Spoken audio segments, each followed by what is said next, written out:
Hey guys, welcome to another episode of The Completionist. For this episode, I'm going to show you how to complete my first NES game for this channel. The game that I'm going to show you how to complete is The Little Mermaid for the Nintendo Entertainment System. Now, The Little Mermaid is a side-scrolling platforming game that was published and developed by Capcom for the Nintendo Entertainment System in 1991. And this game is the perfect example of the winning combination that the Disney and Capcom had back in the NES and SNES days. Disney Capcom games were responsible for some of the most enjoyable platformers for both those systems, and this game is the perfect example of that. So guys, when it comes to completing this game, it is one of the more easier platformers for the NES, and this game can literally be completed in less than an hour. In this game, there are no permanent missables or extra endings. For me, in order to consider this game completed, you need to try to open as many of the treasure chests as you can throughout the game, even though not all the treasure chests are going to have items in them. And I'm also going to show you how to collect some of the secret items that are scattered throughout the game, such as hearts and other items that can give you point bonuses as well. So anyway guys, with the game in hand, let me show you how to complete Little Mermaid for the Nintendo Entertainment System. The Little Mermaid is a 2D side-scrolling platformer that was developed and published by Capcom in July of 1991. The Little Mermaid is the Disney film that started the Disney Renaissance, and it's a perfect example that Disney films can be made into solid games, especially when they're handled by Capcom. During the days of the NES and SNES, the partnership between Capcom and Disney could literally do no wrong. They made some of the best platformers that would ever grace the original Nintendo and Super Nintendo. This game is a perfect example of that. In the game, you play as Ariel, and your mission is to go through a total of 5 levels in order to defeat the Sea Witch Ursula. The game in itself is very easy to complete and can easily be finished in less than an hour. You literally only need to play this game once, and like most NES games, there is only one ending. The true completionist aspect of this game is to try to open as many of the treasure chests in every level, and find every secret item that every level has to offer. Just keep in mind that some of the treasure chests and some of the later levels do not have anything in them. It does make the game a little easier if you actually take the initiative to open up the treasure chests, because it gives you the ability to make your attack stronger. In these treasure chests, you can find different colored pearls. Red pearls make your attack stronger, while green pearls increase the distance of your attacks. Your attack power and your attack distance can be increased a total of 3 times, and you can see how many pearls of each color you have obtained by pressing the start button.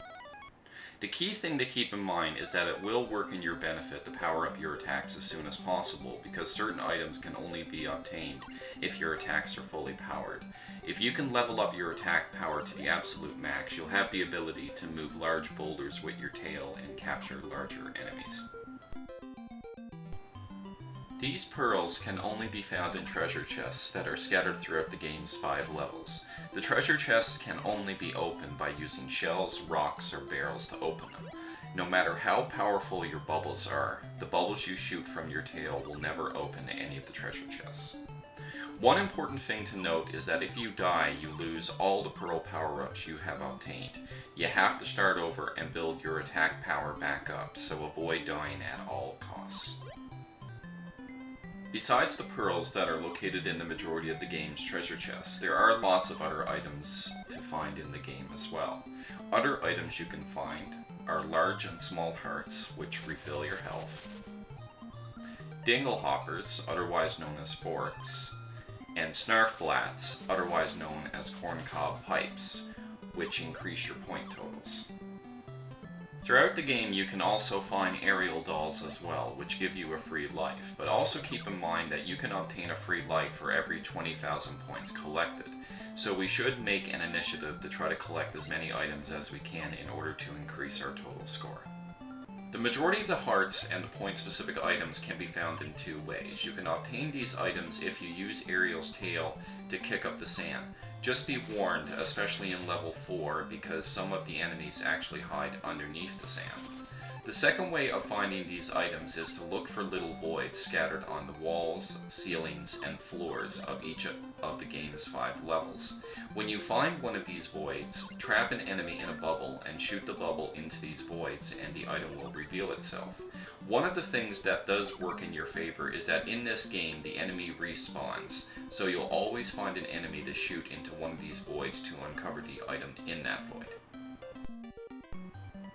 Like most NES platformers, there is a boss at the end of each level, except level 5, in which you need to fight 2 bosses. Despite each of the bosses having different attack patterns, the way to defeat them remains the same. You either trap enemies in bubbles and send them right back at the boss, or you take shells and use that item as a projectile in order to defeat the boss. Once the boss is defeated, anything that you have collected throughout the level will be shown, as well as your total number of points.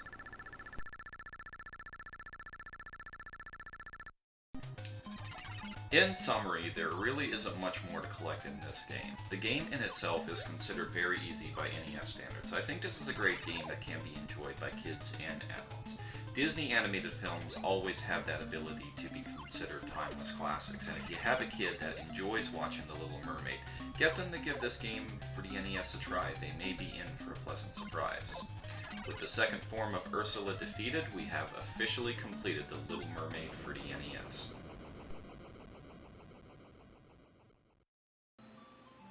So there we have it, guys. We have now successfully completed The Little Mermaid for the Nintendo Entertainment System. It's, as I said before, guys, it is a relatively easy game, but it's simply one of those NES platformers you can plow through in less than an hour, and then you can retire it for good. In all honesty, you know, it's an excellent platformer, you know, to introduce to kids at a fairly early age, just because it is an easy game. So, you know, if you do have any kids that actually enjoy, you know, the Little Mermaid animated film, because one of the best things about a lot of these Disney animated features is that they'll always be considered timeless classics. So if you have a kid that actually enjoyed the movie, introduce them to this game, and surprisingly enough, they may be able to beat it, since it is considered one of the easier platformers on the NES. So guys, as I said before, you know, Disney and Capcom had a wonderful relationship, you know, back in the day. So if you do like The Little Mermaid, there are other excellent Disney Capcom collaborations for the NES you can definitely check out. And the 2 games that I'm going to recommend, which are some of my personal favorites, is the original DuckTales, and one of my personal favorites, Darkwing Duck.